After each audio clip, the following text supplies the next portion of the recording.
আজকে প্রথম যে অঙ্কটা দেওয়া আছে এখানে কি বলেছে, এমসিকিউ কিছু অঙ্ক আছে। এক্স ভ্যারিজাস ওয়াই এবং দেওয়া আছে 5x = 3y।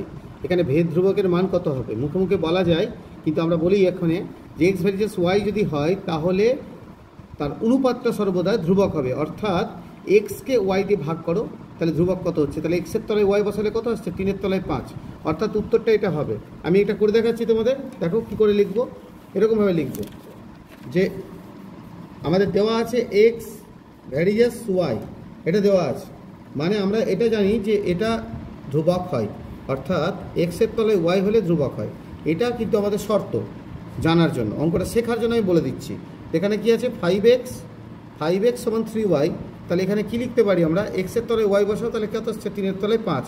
তাহলে আমরা উত্তরটা পেলাম, ধ্রুবকটার মান কত হলো? 3-এর 5। তাহলে 3-এর 5 কোন আনসারটা হবে? ডি এরটা, ডি হচ্ছে সঠিক উত্তর। ঠিক আছে। এখানে দ্বিতীয় অঙ্কটা কি বলেছে? অমল 5,000 টাকা 9 মাসের জন্য, আর প্রতিমা কত বলেছে? 6,000 টাকা 5 মাসের জন্য ব্যবসা নিয়োজিত করেছে। তাদের বন্টিত যে লাভটা হবে সেটা কীভাবে, কী অনুপাতে হবে? সবসময় লাভ হয় মূলধন অনুপাতে। অমল আর কি আছে যেন, প্রতিমা, এদের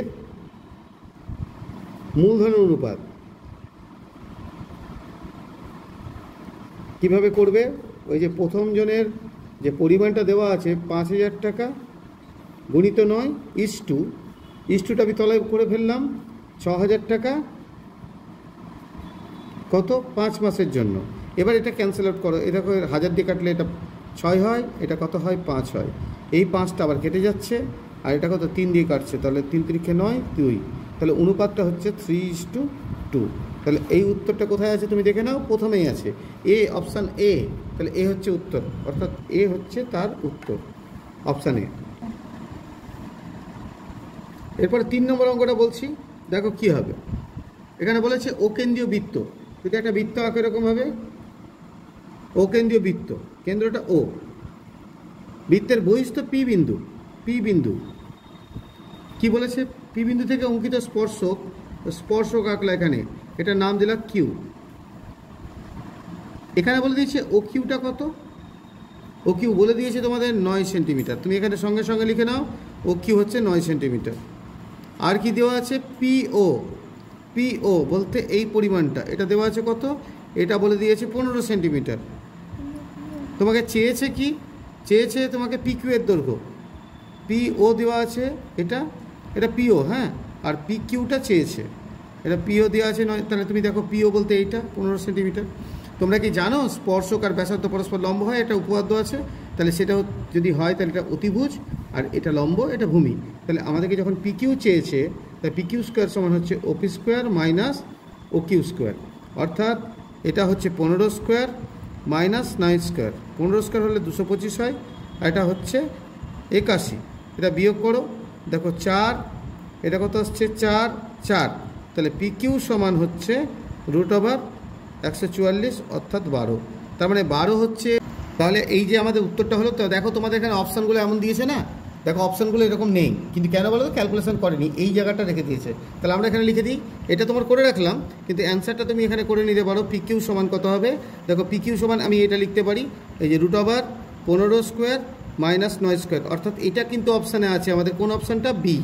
বি হচ্ছে। তাহলে পিকিউ সমান এটা বি উত্তর। তবে নর্মালি এটাই চাই, তো আমরা করে দিলাম এখানে। আচ্ছা, পরের কোশ্চেনটা 4। এখানে লেখা আছে দুটি নিরেট গোলকের বক্রতলের ক্ষেত্রফল অনুপাত 25:16, তাদের আয়তনের অনুপাত কত? ধরো আমি লিখে ফেললাম দুটি গোলকের, মানে ব্যাসার্ধগুলো হচ্ছে একটা বড় হাতের হাত, ছোটো হাতের হাত।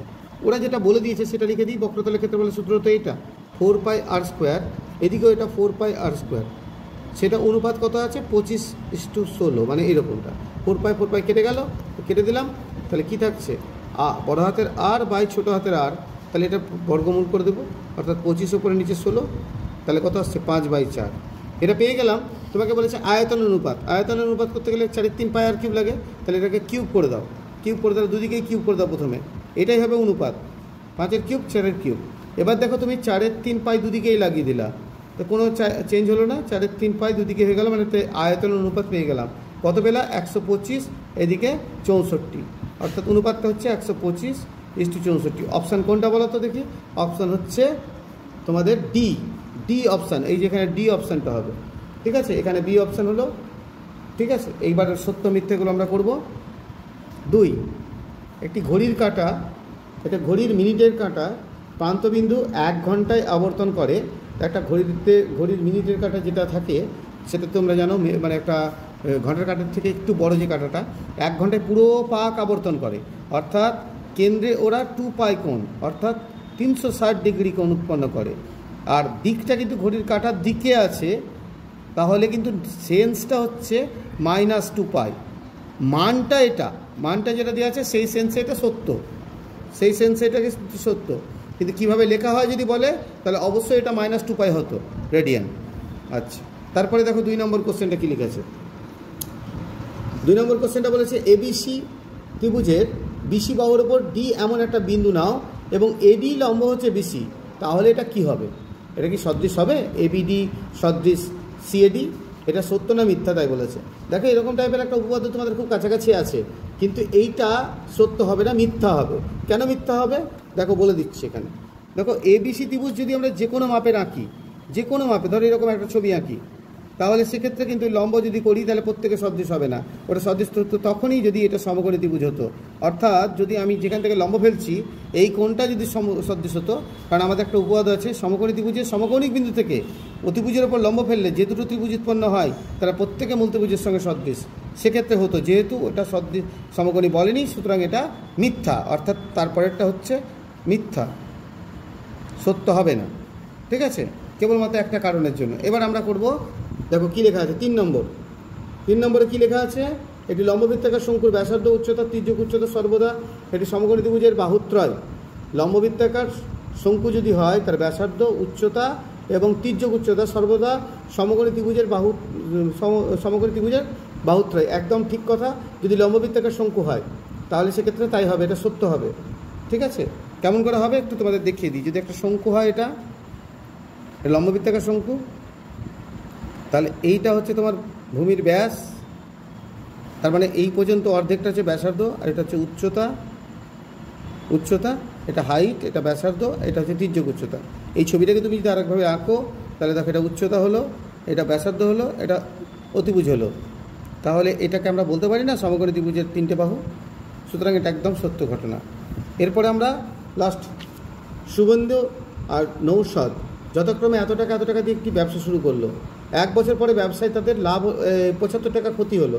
তো শুভেন্দুর ক্ষতির পরিমাণ কত? দেখো ক্ষতি বা লাভ যাই বার করো না কেন, আগে মূলধন অনুপাত বার করতে হবে। প্রথমত আমরা দেখিয়ে দিই, এটা সত্য মিথ্যা বলার আগে করে দেখিয়ে দিই যে তাদের মূলধন, শুভেন্দু কত টাকা দিয়েছিল, শুভেন্দু আর নৌশাদ এই দুজনের মূলধন অনুপাত দেখো 1500 আর একজনের হচ্ছে 1000। তো অনুপাত করলে দেখো 15-10 অর্থাৎ 3 আর 2, এইটা অনুপাত। তাহলে এখানে শুভেন্দুর ক্ষতি কত হচ্ছে? দেখো শুভেন্দুর ক্ষতি তুমি নিজেই দেখে নিতে পারবা, তোমরা নিশ্চিন্তে জানবা। এর ক্ষতির পরিমাণ হচ্ছে, ক্ষতি জাস্ট আমি লিখছি 3 আর এই দুটোর যোগফল গুণিত কত ক্ষতি হয়েছে, মোট 75 টাকা। তাহলে 3 এখানে 5 গুণিত 75, দেখো কত আছে? তাহলে তোমার দেখো ক্ষতির পরিমাণ এখানে বেরোলো আমাদের 45 টাকা, কিন্তু ওখানে অপশানে কি দিয়েছে 30 টাকা। তাহলে কী হবে? এটা কী হবে? মিথ্যা, এটাও মিথ্যা, তাই এখানে লিখবো মিথ্যা, এটাও মিথ্যা, ঠিক আছে? তাহলে আমাদের এগুলো হয়ে গেল। এবার 3 নম্বরটা, প্রথম অঙ্কটা কী বলেছে? একটি বৃত্তে 5.5 সেন্টিমিটার বৃত্তচাপ কেন্দ্রে কত কোণ করেছে? π/16 পরিমাণের কোণ উৎপন্ন করলে ব্যাসার্ধের দৈর্ঘ্য কত হবে? এখানে বৃত্তের কী দেওয়া আছে? বৃত্তচাপ কত, মানে এসকে বলা হয় বৃত্তচাপ, কত দেওয়া আছে? 5.5 সেন্টিমিটার, ঠিক আছে? আর কেন্দ্রের কোণটাকে আমি থিটা ধরলাম, তাহলে কত সেটাকে লিখবো π/16, এত রেডিয়ান। দেখো কোণের পরিমাণ সবসময় রেডিয়ান হয়, হ্যাঁ রেডিয়ান। এবার বার করতে বলেছে ব্যাসার্ধ কত। আমরা জানি থিটা সমান S/R, আমি এটা বলে দিলাম বৃত্তচাপ, এটা ব্যাসার্ধ, এই ব্যাসার্ধ এটা কেন্দ্রীয় কোণ। তাহলে আমাদের আর সমান কত দাঁড়াচ্ছে? S/θ। তাহলে বৃত্তের ব্যাসার্ধ দৈর্ঘ্য যখন বার করবা এখানে মানগুলো বসাও, এসের মানটা কত বসাবা? 5.5 সেন্টিমিটার। আর এখানে যে রেডিয়ান দেওয়া আছে, রেডিয়ানটা কী করে হয়েছে দেখো লক্ষ্য করে, π/16, তাহলে 16টা উপরে চলে গেল। আর পায়ের মানটা কত বসাবে? দশমিকটা উঠাও, নিচে 10, এবার এখানে বসালো 55, 16, 22-এর 7, তাহলে এখানে যত দূর করা যায় আমরা করলাম। 11 দিয়ে 5, এটা হচ্ছে 5 দুগুণি 10, 2 দুগুণি 4, 4 4 16, তাহলে এখানে পেয়ে গেলাম আমরা ব্যাসার্ধ পেয়ে গেলাম কত, 28 সেন্টিমিটার। ঠিক আছে, 28 সেন্টিমিটার। কারণ তোমরা হয়তো জানো যে থিটা সমান হয় S/R, এটাও সেন্টিমিটার, কিন্তু তাদের মাত্রা নেই, কিন্তু এককটা হচ্ছে রেডিয়ান, মনে রেখো, রেডিয়ান। হ্যাঁ, 2 সেন্টিমিটার তো কেটে গেল, এককটা হলো রেডিয়ান, এটা কাজে লাগবে তোমাদের। আমি 2 নম্বর কোশ্চেনটা বলছি এবার। 2 নম্বরটা কী বলেছে দেখো, 2 নম্বর বলেছে একটি লম্ববৃত্তাকার শঙ্কুর উচ্চতা বলে দিয়েছে 12 সেন্টিমিটার। আমি কেবল উচ্চতা লিখে ফেললাম 12 সেন্টিমিটার। ঠিক আছে, আর আয়তন বলে দিয়েছে, আয়তনকে ভি লিখলাম, কত লেখা আছে 100 পাই, এত ঘন সেমিকে আমি কিউব করে দিলাম এরকম। তোমাকে চেয়েছে কি ব্যাসার্ধ, আর সমান কত চেয়েছে, তো তুমি কি লিখবে? আমরা জানি বলে কথা লিখতেই পারো যে ভি সমান, আমরা কি জানি, আমরা জানি যে আয়তন তো ভি সমান, আমরা কিন্তু কিসের ভি, মানে আয়তন, লম্ববৃত্তাকার শঙ্কুর আয়তন, তোমরা এটা জানো না, 1/3 পাই আর স্কোয়ার এইচ। তাহলে এখানে ভি এর মানটা আমরা জানা আছে, কত দেওয়া আছে 100 পাই, বসিয়ে ফেললাম। এখানে দেখো π/3, তুমি 8টা জানো না, কিন্তু এইচটা তো জানো, এইচ কত বলে দিয়েছে 12, তো তুমি এখানে দেখো কিছু ভাগ করে ফেললা, 12কে 3 দিয়ে ভাগ করলে 4, তাহলে এখানে তোমার দেখো কি হচ্ছে, অতএব দিয়ে বা দিয়ে দুবার সমান লিখতে হয় না, তাই আর স্কোয়ার সমান কত আসছে 100 π/4 পাই, পাই কেটে গেল, তাহলে এখানে কত আসছে 25, তাহলে আর এর মান কত দাঁড়ালো √25, অর্থাৎ যেহেতু ব্যাসার্ধ ঋণাত্মক হয় না, তাই প্লাস মাইনাস হলেও আমরা নিব কোনটা, প্লাসটা। ব্যাসার্ধ কত হলো তাহলে 5 সেন্টিমিটার, আমাদেরকে শঙ্কুটির ব্যাসার্ধ চেয়েছে, তাহলে ব্যাসার্ধ কত 5 সেন্টিমিটার, তোমরা উত্তরটা লিখে নেবে, তাহলে হয়ে গেল। ঠিক আছে, এরপরের কোশ্চেনটা কী বলেছিল, এক্স ভ্যারিজেস ওয়াই জেড আর ওয়াই ভ্যারিজেস জেড এক্স, তাহলে দেখাও যে জেড একটি অশূন্য ধ্রুবক, এটা আমাদের বলেছে। চলো আমরা দেখিয়ে রেখে কী করে করা যায়। তাহলে আমরা লিখব প্রথমত 3 নম্বরে এক্স ভ্যারিজেস ওয়াই জেড, আর কি দেওয়া আছে ওয়াই ভ্যারিজেস জেড এক্স। আমরা এটাকে জানি, ইকুয়াল করতে গেলে একটা ধ্রুবক নেই, অশূন্য ভেদ ধ্রুবক, এটা লিখলাম। আর এটাকে যদি ইকুয়াল করি, এখানেও একটা অশূন্য ধ্রুবক নিলাম। আমি কিন্তু এটা বলে দিচ্ছি যে K1 আর K2 হচ্ছে অশূন্য ভেদ ধ্রুবক।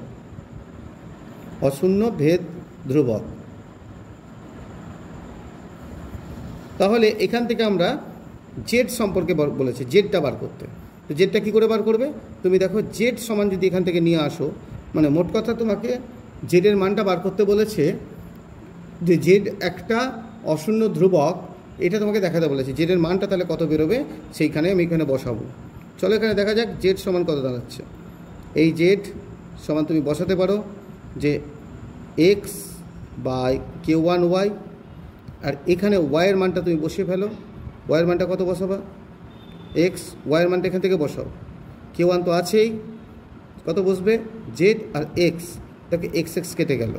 তাহলে তুমি দেখো লক্ষ্য করে এই কোণাকুণি দেখো, এখানে 1/K1 জেড আছে, তাহলে গুণ করে নিলে কী আসছে, লক্ষ্য করে দেখো এখানে আমাদের এক্সের মান আমরা এটা বসালাম, আর ওয়াইয়ের মানটা কত বসাতে হবে, ওয়াইয়ের মানটা এখানে K2টা মিস করে দিয়েছি, K2টা লিখতে হবে K2ZX।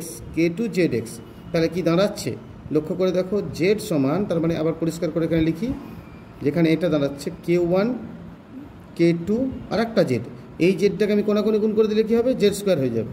তাহলে কি হলো, জেড সমান √1/K1 K2, অর্থাৎ এটা কি হলো, আমরা তো এখানে বলেছি এটা অশূন্য ধ্রুবক, তাহলে এটা কী প্রমাণ হয়ে গেল, এটা অশূন্য ভেদ ধ্রুবক। মানে এটা তো নিজে থেকে আগে থেকে ধরা হয়েছে, অশূন্য ভেদ ধ্রুবক, ওটা লিখবে।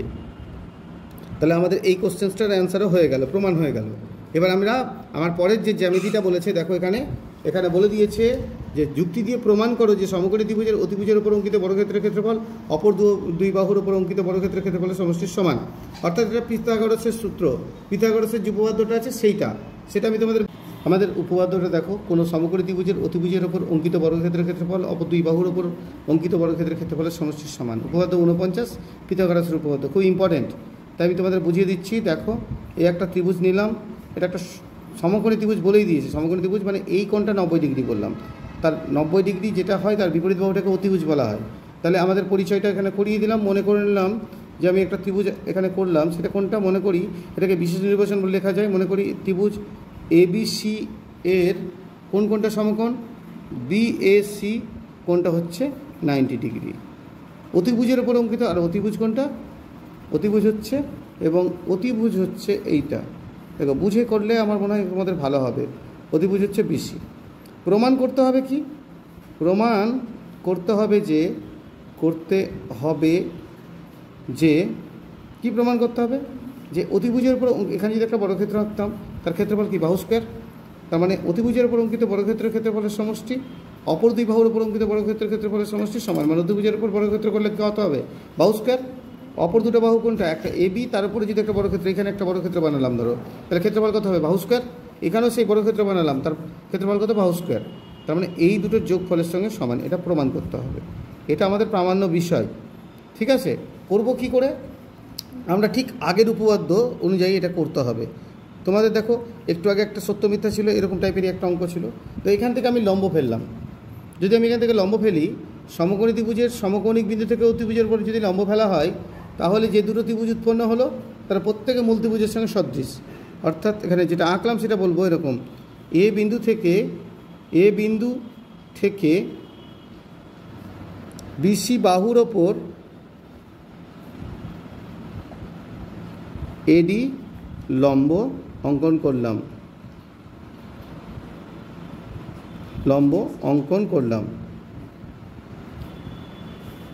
বলো এবার আমরা কি করব, কেন করলাম, নিশ্চয়ই কিছু কারণ আছে। কারণটা হচ্ছে তোমরা জানো যে এ সমকৌণিক বিন্দু থেকে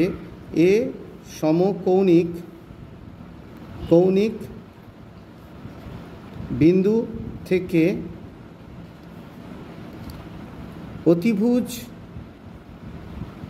অতিভুজ BC এর ওপর AD লম্ব, এটা যদি হয় তাহলে কিন্তু এরা সদৃশ। কোনটা, ABD সদৃশ, তুমি বলতে পারো ABC,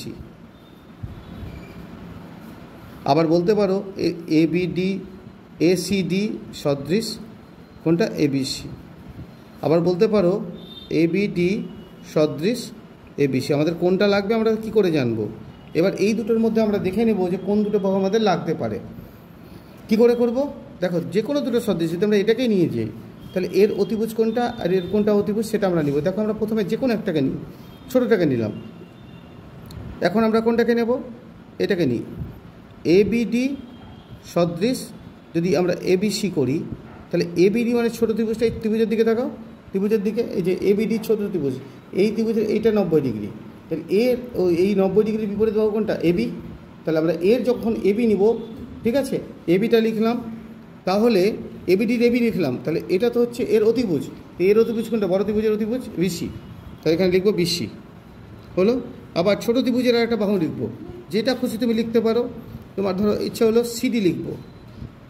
ছোটো ত্রিভুজের কোনটা, BD বাহুটা নিলাম, মানে কোন কোনটার বিপরীত কোণ, এই কোণটার বিপরীত বাহু হচ্ছে BD, এই কোণটার সঙ্গে বড় ত্রিভুজের এই বাহুটা, এই কোণটা সমান, তাহলে এর বিপরীত বাহু কোনটা হবে, AB।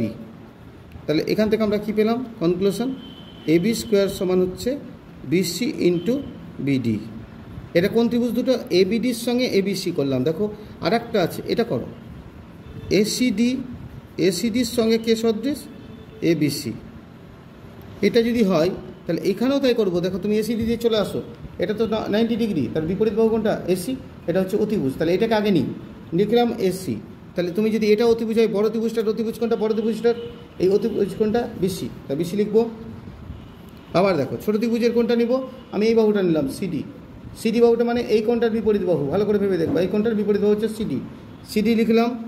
আচ্ছা এই কোণটার সঙ্গে সমান কোনটা, এই কোণটা, তাহলে এর বিপরীত বাহু কোনটা হবে, AC লিখবো। তাহলে এখান থেকে আমরা কি পাচ্ছি, দেখো কোণাকোণি গুণ করলে AC স্কোয়ার সমান কি দাঁড়াচ্ছে, BC ইন্টু CD। এই যে এটাকে যদি আমি নাম্বার 1 দিই, আর এটাকে যদি নাম্বার 2 দিই, তাহলে 1 + 2 করলে কি আসছে, দেখো 1 + 2, তাহলে কি পাচ্ছি, AB square plus AC square সমান এদিকে আসছে BC ইন্টু BD, এদিকে আসছে BC ইন্টু CD। আমি যদি এখান থেকে বিসি কমন নিয়ে নিই, কমন নিলাম, তাহলে এখানে কী আসছে বিডি প্লাস সিডি। এবার তুমি বলো দেখি ছবির দিকে চলে যাও, বিডি আর সিডি কী হয়, বিডি আর সিডি যোগ করলে বিসি আসে, দেখো লক্ষ্য করে। তাহলে আমি এখানে কী লিখবো, এদিকে আসো আবার, দেখো এখানে বিসি আর এটাও বিসি, তার মানে দাঁড়িয়ে গেল যে এটা সমান হচ্ছে বিসি স্কোয়ার। আমাদের কিন্তু প্রমাণটা তাই ছিল যে বিসি স্কোয়ার, আমি এখানে ফাইনালি লিখে দিলাম যে বিসি স্কোয়ার সমান AB square plus AC square, যেহেতু এইভাবে লেখা আছে না তো ওটাও ঠিক আছে, প্রমাণিত হয়ে গেল। তাহলে এই জিনিসটা বোঝা গেল নিশ্চয়ই। পুরো দেখো ভালো করে, আমি যেটা বলেছি উপপাদ্যটা সেই অনুযায়ী ছবি আঁকলাম, তারপরে বিশেষ নির্বাচন বলে তুমি লিখতে পারো এটাকে। এই যে জিনিসটা বলেছে দেখো, এটা বলেছে একটা 90 ডিগ্রি, এটা অতিভুজ প্রমাণ করতে বলেছে এটা। তো আমাদের এই উপপাদ্যটা লাগলো যেটা আগের উপপাদ্যতে ছিল, যে একটা সমকোণিক বিন্দু থেকে যদি লম্ব ফেলি তারা প্রত্যেকে সদৃশ, তার মধ্যে আমরা এই দুটো ত্রিভুজ দিয়ে আমরা করে ফেললাম। প্রমাণ হয়ে গেল যে এটা সদৃশ হলে যা হয়, সেই শর্তগুলো তোমাদের বোঝালাম, এখান থেকে পেয়ে গেলাম।